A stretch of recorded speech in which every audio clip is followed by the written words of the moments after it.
नमस्कार भाऊ, बहुत बहुत स्वागत है आपका। नमस्कार। नमस्कार। भाऊ, जिस तरह से जंतर मंतर पर ऑपरेशन सफेद चादर हुआ है सुबह सुबह सोनम वांगचुक के अनशन पर, और बड़ा बवाल मचा हुआ है, इस पूरे घटनाक्रम को आप कैसे देखते हैं?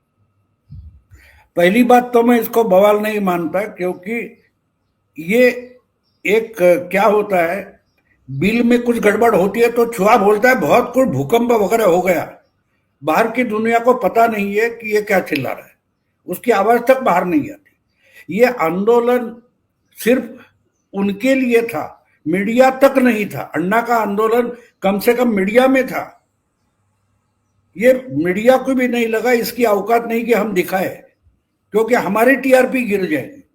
तो ये आंदोलन का बवाल वगैरह ये बोलने की भाषा हो गई है। एक बात समझो कि जावेद अख्तर ने ही अमिताभ बच्चन के डायलॉग लिखे, लेकिन वो खुद जाकर बोले तो उतना रिस्पांस नहीं मिलेगा। क्यों नहीं मिलेगा? कि डायलॉग के साथ वो जो अक्षर है, जो बोलने वाला है, उसकी डिलीवरी क्या है, उसका एक्टिंग अभिनय क्या है, उसमें चढ़ चढ़ और उतार क्या है, ये सब मिलाकर एक डायलॉग बनता है ना फिल्म का। तो कोई भी उठकर, गांधी जी जब बैठते थे उपोषण में, हंगर स्ट्राइक पर, तो ब्रिटेन की सरकार, ब्रिटिश सरकार डर जाती थी। क्यों डर जाती थी? ये बुढ़ा कुछ बोल जाए तो क्योस हो जाएगा। और ये हर दिन बोल रहे। अन्ना हजारे भी वही है। ये खुद को गांधीवादी क्यों मानते हैं मेरी समझ में नहीं आता। इनको गांधी क्या है इसका पता नहीं। दूसरी बात थी, गांधी जी कोई आंदोलन करते थे, उसमें थोड़ी भी मिस्चिफ हो जाए, कोई गड़बड़ हो जाए, तो पूरा आंदोलन कैंसिल करते थे। ये खुद को गांधीवादी बोलते हैं, इनको गांधी तक का पता नहीं। हाँ, ये राहुल गांधीवादी है, ये महात्मा गांधीवादी नहीं है। इसलिए ये सब जो बवाल वगैरह आप बोले, बवाल वगैरह कुछ नहीं था। ये 4 दिन 3 दिन आंदोलन के बाद भी उठा ली थी पुलिस, तो कुछ गड़बड़ नहीं होती। लेकिन देखो, सरकार भी राजनीति के लोगों की है, मोदी जी भी पॉलिटिशियन है, उनको भी हर चीज का अपने पॉलिटिक्स के लिए फायदा उठाना है। तो हम फिल्में देखते हैं, उसमें विलन होता है तो विलन होना चाहिए, नहीं तो कहानी नहीं बनती ना। तो हर किरदार जो होता है उसमें, उसका एक इंपॉर्टेंस होता है। तो वैसे मोदी जी जो बड़ी राजनीति करते हैं, उसमें छोटे छोटे किरदार है। वो जो बोलता है ना, कौन शोले में, अरे वो कालिया, कितना इनाम रखे हैं हम हमारे सर पर वगैरह वगैरह। तो वो 2-3 डायलॉग के लिए वो किरदार है। उससे ज्यादा वो जो कोई एक्टर था, मैकमोहन उसका नाम था, वो फेमस हो गया एक डायलॉग के लिए। लेकिन पूरी फिल्म में देखो, इसका एक छोटा 2-3 डायलॉग के बाद उसका कोई काम नहीं है, फिर भी होता है। तो मोदी जो बड़ी राजनीति करते हैं, इसमें इनका आराम से इस्तेमाल करते हैं। इनको पता नहीं, इनको लग रहा है मैं मोदी को चैलेंज कर रहा हूं। बिल्कुल नहीं। मोदी बड़े चालाक है, अमित शाह बड़े चालाक है। इन्होंने इनको बिल्कुल ढंग से इस्तेमाल करते हैं, क्योंकि आपका आंदोलन नहीं है। मोदी अगर बोले हैं पहले से कि ये सब आंदोलन जीवी है, वहां कौन पहुंचा देखो। अब वो भी थक गए। योगेंद्र यादव एक दिन जाकर आ गए, हमारी अंजलि दमानिया एक दिन जाकर आ गई, फिर ऐसे जो कोई है डफली गैंग 2 दिन आ गई। क्योंकि इनको देखकर ही बदनाम हो जाता है। हमारे मराठी में बोलते कि आप ताड़ी के दुकान के बाहर बैठ के दूध पियो तो भी लोग समझेंगे ये ताड़ी पी रहा है, शराब पी रहा है।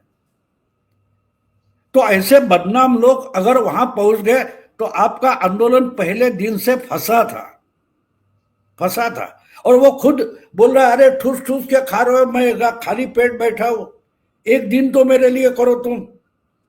और दिखाई देता है कि जब खाने का समय होता है, नाश्ते का होता है, लंच का होता है, लोग इकट्ठा होते हैं, बाद में भाग जाते हैं, कोई नहीं बचता।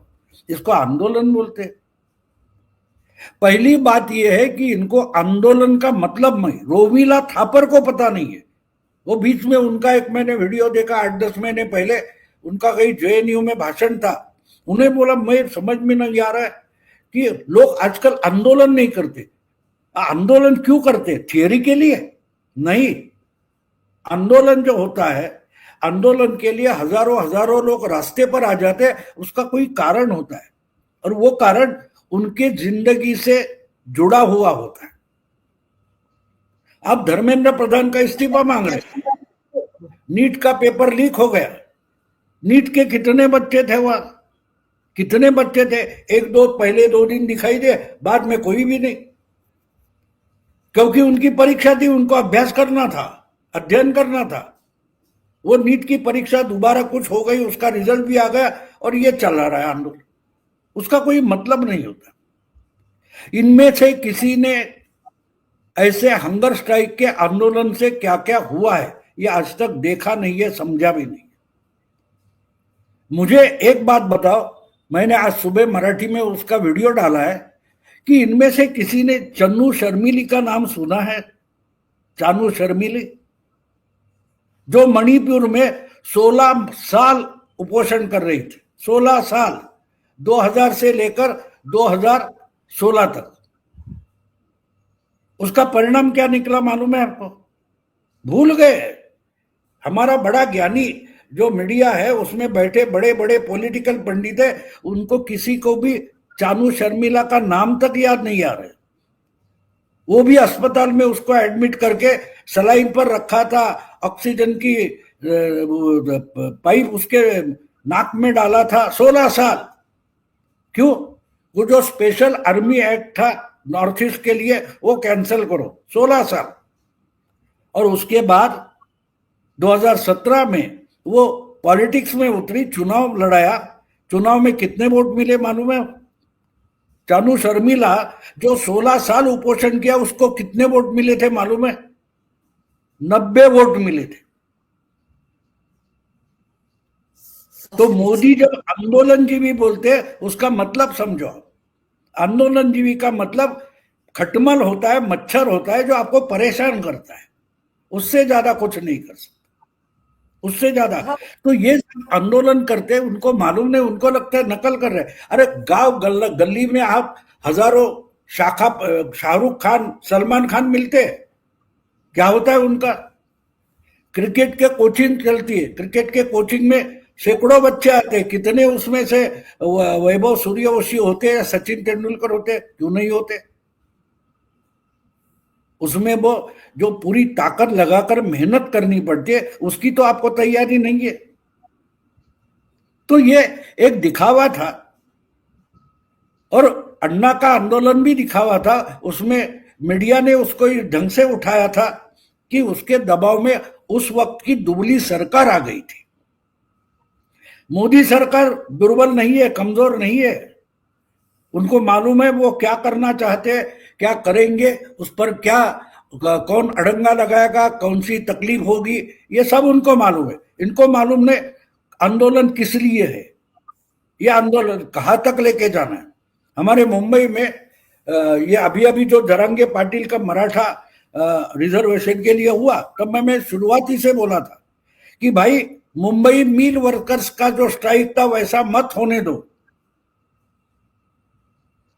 क्योंकि दत्ता सामंत तो मर गए, मिलें मुंबई की चली गई, उसकी जमीन पर बड़े बड़े टावर खड़े हो गए। उस स्ट्राइक में हिस्सा लेने वाले कम से कम 80-90% मिल वर्कर भी अभी मर गए,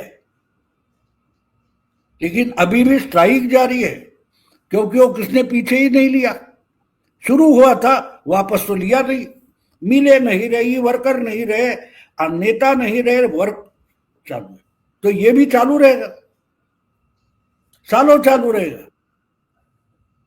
पर भाव जैसे अब इस अस्पताल ले गए हैं इसको, सोनम वांगचुक को, उनकी पत्नी मीडिया में स्टेटमेंट दे रही हैं कि अब मैं 20 मार्च को होने वाले मार्च की अगुवाई करूंगी, वो जो चलो संसद वाला है। उधर अभिजीत दीप के वो जो अमेरिका से आया है कॉकरोच, वो कह रहे हैं कि अब मैं अनशन पर बैठूंगा। तो पहले क्यों नहीं अनशन पर बैठ गया? जब सोनम वांगचुक बैठा था तब तो ठूस ठूस कर खा रहा था, सुने उसका तो 6.5 किलो और 7 किलो वजन बढ़ भी गया था। अगर वो पहले से बैठता तो तुम ये वीडियो नहीं बनाती। तुम उसकी क्लाइंट हो, तुम सोनम वांगचुक की क्लाइंट हो, ये समझो, आप कस्टमर हो, आपको रिझाने के लिए ये सब चलता है। बाकी 99% भारतीय जो है उनको इससे कुछ लेना देना नहीं। ये जो मीडिया में बैठे, यूट्यूब पर बैठे, डिजिटल मीडिया पर बैठे है ना, उनका कोई मनोरंजन होना चाहिए ना। तो आपको, ये आपके सप्लायर है, आपके अगर ये नहीं होगा तो आपके पास मुद्दा क्या है, दूसरा कोई ढूंढना पड़ेगा। देखो, आंदोलन सत्याग्रह वगैरह जो होता है ना, उसमें जनता तब आती है जब जनता को लगता है ये मेरे जिंदगी से कोई संबंधित है, जुड़ रहा है, जुड़ रहा है। ममता के खिलाफ लोग, भावना खड़ी हो गई, बीजेपी ने उसका फायदा उठाया, ममता हार गई। उसके बाद रास्ते पर जो जनता उतरी है, क्योंकि बीजेपी की जीत दिखने के लिए है, जीत आम जनता की हुई है, जिन्होंने एक तानाशाह बंगाल से हटाया है। रास्ते पर उतरकर लोग अंडे टमाटर मार रहे तृणमूल वालों को, उसको आंदोलन बोलते, इसको आंदोलन नहीं बोलते, ये आप समझ लो। हम लोग मीडिया में बैठे लोग आंदोलन सत्याग्रह उसका मतलब ही भूल गए। खबर आई तो आंदोलन है, खबर नहीं आया तो आंदोलन नहीं है। अजीब बात हो गई, अजीब बात हो गई। क्योंकि ये आंदोलन नहीं था, ना दीपके का था, ना सोनम वांगचुक का था। कौन है सोनम वांगचुक? मैं मेरा काम वगैरह छोड़कर उसके पीछे क्यों जाऊं? वो मेरी बात को ही बोल रहा है। देखो, जॉर्ज फर्नांडिस के पीछे लोग खड़े हो जाते थे, लोहिया के पीछे लोग खड़े हो जाते थे, मृणाल गोरे के पीछे लोग खड़े हो जाते थे। हमारे यहाँ मैंने खुद उस वक्त आंदोलन में हिस्सा लिया है, क्योंकि मेरे जिंदगी से जुड़ी बातों के लिए वो लड़ रहे थे। इसमें से कोई भी मेरे जिंदगी से या युवाओं के जिंदगी से नहीं लड़ रहा है, यानी उससे जुड़ा हुआ कोई इश्यू लेकर नहीं लड़ रहा है। ये राहुल गांधी के लिए लड़ रहे, तो राहुल गांधी देख ले उनको, मैं क्यों देखूं? और अगर मोदी को 20 करोड़ से ज्यादा लोगों ने वोट दिया है, उनके लिए कुछ होगा तो मोदी जी उस पर ध्यान देंगे, नहीं तो देखेंगे नहीं। क्यों देखेंगे? क्यों देखेंगे? मुझे बोलो। अगर इस देश में 60-70 करोड़ लोग वोटिंग करते हैं, उससे कोई सरकार बनकर आती है, ये 250 लोग कोई अनशन करेंगे, उसके लिए सरकार झुक जाएगी? अजीब बात है। ये कहां का कानून, कहां का लॉजिक है, मेरी समझ में नहीं आता। क्योंकि ये आंदोलन नहीं है।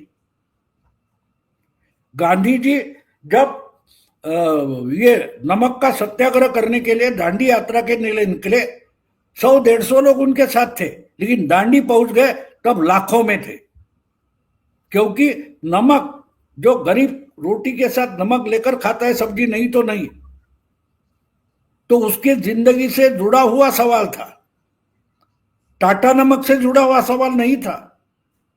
ये आजकल ये जो नई पीढ़ी आई है ना आंदोलन करने वाली, ये देश का नमक टाटा नमक समझती है। टाटा का नमक देश का नमक नहीं है, वो एक टाटा का प्रोडक्ट है। तो इसलिए इनका आंदोलन फंसना तय था, पहले दिन से फंसना तय था। मैंने बोला था। क्योंकि देखो, एक बात होती है कि आपके सामने अभी राजदीप सरदेसाई बार बार बोल रहा है कि 2011 में मीडिया ने इतना किया। अरे तू मीडिया में बैठा है ना, तू दिखा। तू तो एक मीडिया ग्रुप का कंसल्टिंग एडिटर है ना, तेरे जितने प्लेटफॉर्म है उस पर दिखाना चाहिए सोनम वांगचुक। क्यों नहीं बोल रहा है? अपनी नौकरी संभाल रहा है और औरों को ज्ञान दे रहा है। ऐसे बदमाश लोग जब एक आंदोलन का समर्थन करते तो लोग मानते कि ये बदमाशों का आंदोलन, ये बदमाशों का आंदोलन। और एक बात मैं हमेशा बोलता हूं, जब लाभार्थी होते हैं और वो वंचितों का आंदोलन करते तो वंचित और गरीब हो जाते, क्योंकि इनका सवाल ही नहीं है। इनके जिंदगी से जुड़ा हुआ ये सवाल नहीं है, ना दीपके के है ना वांगचुक के। तो क्यों तुम उसमें आ रहे हो? क्यों आ रहे हो? हाँ, मेरी उपोषण हंगर स्ट्राइक करने की कैपेसिटी है, इसलिए मेरे सामने सरकार झुकनी चाहिए। अरे मुंबई में मुझे अभी नाम याद नहीं, एक इंसान है, वो पूरे साल में 2-3 बार खाता है, बाकी पूरा खाली पेट रहता है, पानी पर जीता है, फिर भी चलता है, काम धंधा करता है। तो कौन वांगचुक है यार? ये मीडिया ने मजाक बना रखा है, बस एडवर्टाइज चलती है। आजकल मीडिया एक तरीके से इश्तहार बन गया, एडवर्टाइज बन गया, इसलिए लोग हम यूट्यूबर्स के पास आते हैं। असलियत समझने के लिए, क्योंकि मीडिया में खबर नहीं रही है, मीडिया में गपशप चलती है। अच्छा, वो संजय राउत ये बोले आपको क्या लगता है, मैं ये बोलेंगे, फिर जाके फडणवीस आपको क्या लगता है, उद्धव ठाकरे ये बोले, ये खबर है, ये खबर है। कोई किसी को गाली देगा और गाली गलौज को हम खबर बना देते हैं। तो ये कोई बवाल वगैरह नहीं है। हमारे मराठी में हमेशा मैं एक बोलता हूँ, पुराना गाना है, जगहे बंदीशाला, उंबर आतले कीड़े मकोड़े उंबरी करीती लीला। यानी औदुंबर का जो फल होता है उसके अंदर कीड़े मिलते हैं, उनको लगता है वो फल है ना, बस वही दुनिया है। तो आजकल की मीडिया एक तरीके से औदुंबर का जो फल होता है उसके अंदर के कीड़े बन गए, उनको लगता है बवाल हो गया, अब उसको उठा ले गए, अब ये अरे क्या हो गया। ऐसे बहुत बार हुआ है, कोई बड़ी बात नहीं है। और इससे भयंकर हमने देखा है, जॉर्ज फर्नांडिस को दादर के रेलवे स्टेशन में पटरी पर पड़ा हुआ पुलिस लाठियों से मारते हुए फोटो मिलेगा आपको। ऐसा कुछ हुआ है, ऐसा कुछ हुआ है। और पर्दा क्यों, और पर्दा दीपके के लोग दिखा रहे हैं, सफेद पर्दा। दुनिया को बोलते हैं कि सब ट्रांसपेरेंट होना चाहिए। अरे तुम्हारे किसी को उठाकर लेके जाए तो पर्दे से छुपा रहे क्यों? क्योंकि वो जो आप पढ़ा था उसके गद्दे के नीचे कुछ मिले तो उसकी चर्चा नहीं होनी चाहिए, उसका रिकॉर्ड नहीं होना चाहिए, इसलिए सफेद पर्दा लगा रहे। तो ये आंदोलन वगैरह कुछ नहीं था, एक दिखावा था, उसका गुब्बारा फूटना तय था पहले से, ये बात है। अब ये कैसे फंस गए आके, ये अलग बात है, अलग विषय है।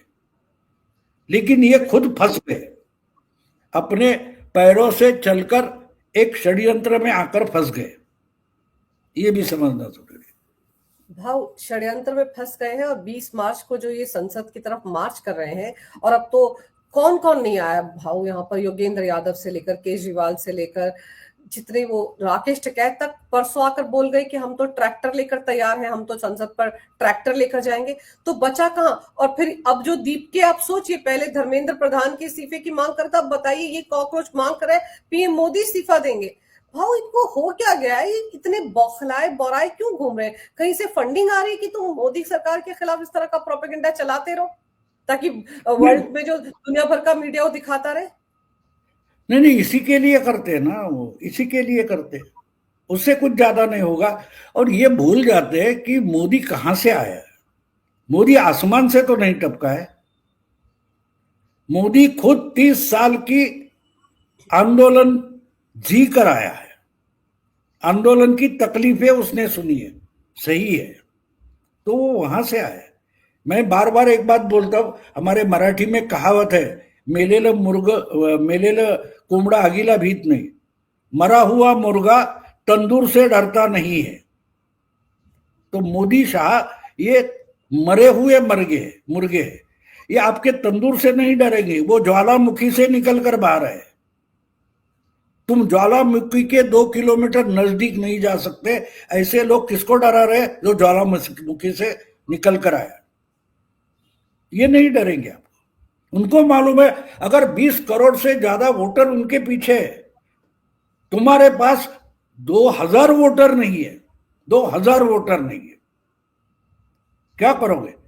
तो एक तो पहली बात है कि आंदोलन नाम की जो चीज थी उसकी मर्डर 15 साल पहले केजरीवाल ने कर दी है, और आहिस्ते आहिस्ते 10 साल दिल्ली का मुख्यमंत्री बनकर आंदोलन नाम की चीज को केजरीवाल ने दफना दिया है। आंदोलन की बात सोचो मत।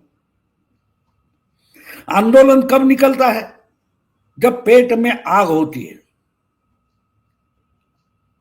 अन्न वस्त्र निवारा है ना, रोटी कपड़ा मकान जो फिल्म बनी थी 50-60 साल पहले, वो बेसिक नीड थी। कोई ऐसी चीज आज है आपको दिखाई दे रहा है कि किसी पे क्या खाने को कोई नहीं है, पहनने को कपड़ा नहीं है, सर पर छप्पर नहीं है कोई? तो आंदोलन कहां से होगा? जिंदगी की बेसिक नीड होती है, अगर बेसिक उसकी जरूरतें पूरी नहीं होती तो इंसान भूखे शेर जैसा निकल पड़ता है, उसको आंदोलन बोलते हैं। आंदोलन कोई मजाक नहीं। मैंने वो नेशनल ज्योग्राफी पर एक बहुत पुराने जमाने में देखा था, 10-12 साल पहले। तो वो शेर वगैरह जब गर्मी का समय होता है, जहां पानी होता है, वहां डटे रहते हैं कि आएगा तो किसी को शिकार करके मारेंगे, नहीं तो आराम खाकर आराम करते रहते। तो उनके नजदीक वो झेबरा, हिरन वगैरह घास चरते हैं, उनको डर नहीं होता उनका, क्योंकि उनको मालूम है ये अभी खाकर सुस्ती कर रहे हैं, ये शिकार नहीं करेंगे, समझे। लेकिन भूखे हो गए तो शिकार करेंगे। तो आंदोलन भूखे शेर जैसा होता है। भरपेट लोग आंदोलन नहीं कर सकते। आंदोलन मतलब शिकार होती है, और ये मोदी जी अच्छी तरह से जानते हैं, क्योंकि उनको भूख का मतलब मालूम, भूख की डेफिनेशन मालूम नहीं होगी, लेकिन भूख अनुभूति होती है, वो मोदी को मालूम है। ये बाकी सब मोदी के खिलाफ बोलने वाले ना, वो भूख शब्द का इस्तेमाल करते हैं, डेफिनेशन बताते हैं, लेकिन अनुभूति नहीं है उनके पास, बिल्कुल नहीं है। ये फर्क है। इसलिए इनको कैसे डील करना मोदी जी बिल्कुल जानते हैं, देखेंगे भी नहीं। और जो चानू शर्मिला की बात मैंने की, तो जब वाजपेयी प्रधानमंत्री थे तब उन्होंने उपोषण शुरू किया था, हंगर स्ट्राइक।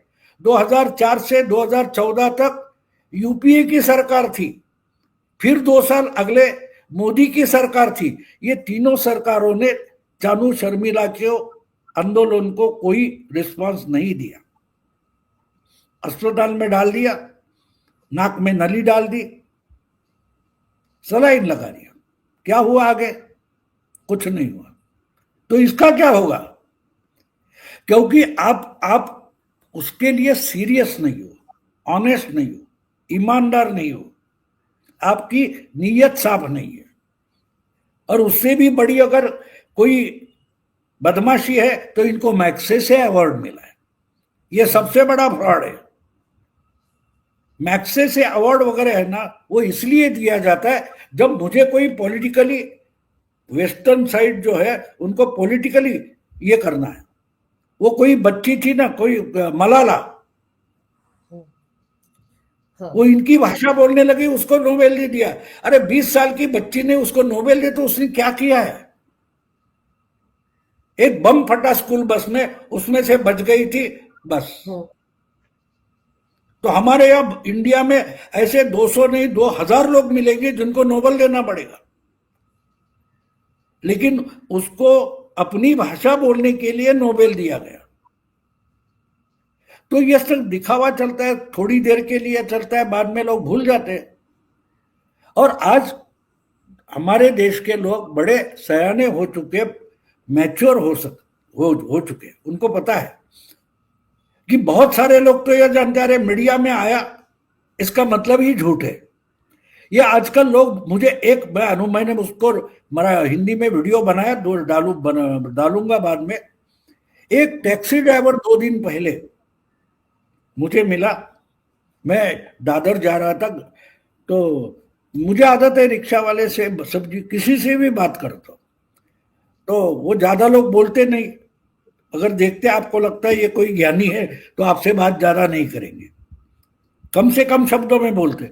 तो मैंने उसको बहुत छेड़ा, तो मैंने बोला देश में ये चल रहा है, वो चल रहा है, तुमको क्या लगता है? तो उसने 2 लाइनें बोल दी। मैं परेशान हो गया, हैरान हो गया, ये क्या बोल रहा है। मैंने बोला आपको क्या लगता है, राहुल गांधी सही है, मोदी सही है? तो उसने हंसते हंसते बोल दिया, राहुल है तो नमकीन है, मोदी है तो मुमकिन है। अब मुझे लगा ये नमकीन मुमकिन जैसे ये लगता है जुड़वा भाई लगते, इसलिए बोल रहा है। मैंने बोला इसका मतलब क्या होता है, नमकीन का मतलब क्या है? बोला आपको नमकीन मालूम नहीं? ये सेव पापड़ी वगैरह होती है, फरसान होता है, झालमुड़ी होती है, उसको तो नमकीन बोलते हैं ना।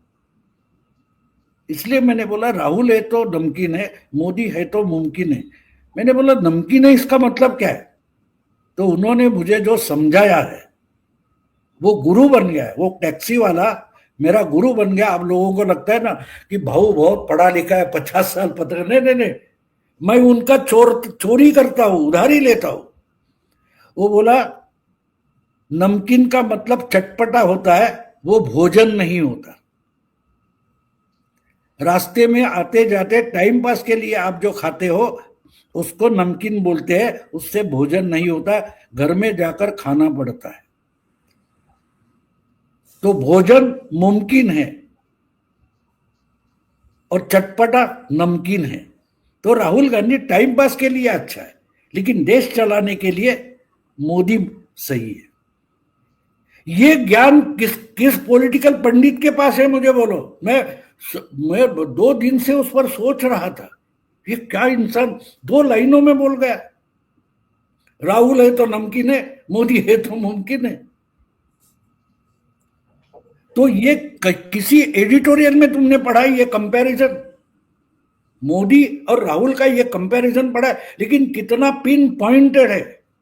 ये आया, इधर उधर गया, वो पार्लियामेंट में गया, खड़ा होकर स्पीकर के सामने चाय पी रहा है, सीढ़ियों पर बैठकर, और कोई ड्रामा कर रहा है, कैमरा मोबाइल से वीडियो बना रहा है, उधर जाकर ये बोल रहा है, उधर जाकर वो बोल रहा है, फिर विदेश निकल जा रहा है, पिकनिक के लिए जा रहा है।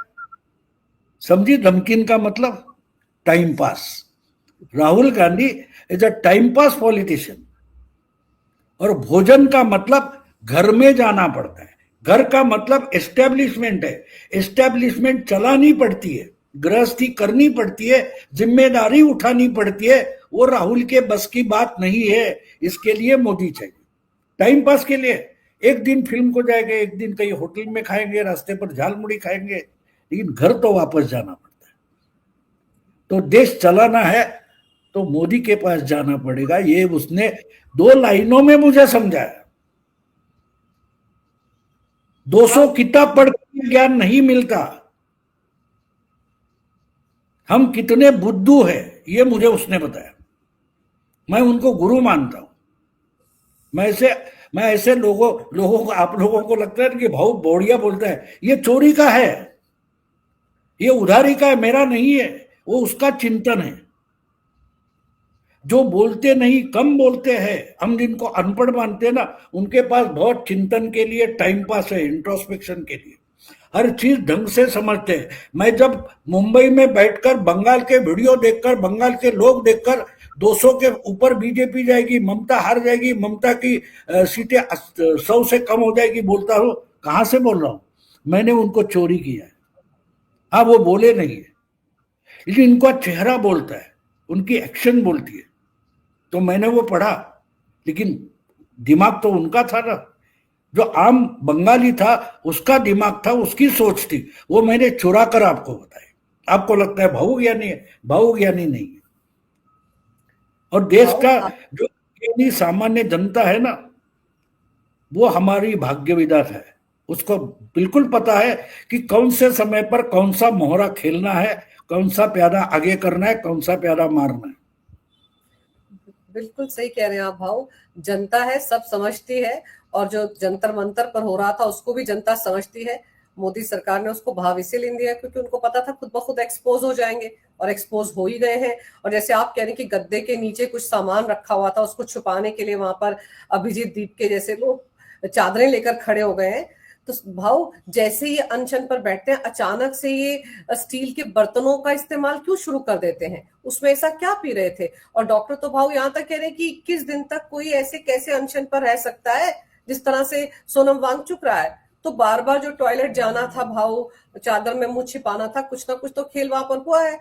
और ये ऑपरेशन चादर जो किया है अमित शाह ने, सुबह सुबह उसने इनकी पूरी पोल पट्टी खोल दी है। और रोएंगे गाएंगे भाव वही लोग जिनको लग रहा होगा कि हमने तो राजनीतिक रोटियां सेकनी थी, अभी तो 20 जुलाई को हमने और रायता फैलाना था, अब उनको लग रहा है कैसे करेंगे। तो अब देखते हैं इस मामले में क्या होता है भाव। लेकिन गीतांजलि जो कि सोनम वांगचुक की पत्नी, अब वो अगुवाई करने को तैयार है, यहाँ पर अभिजीत दीप की अगुवाई करने को तैयार है।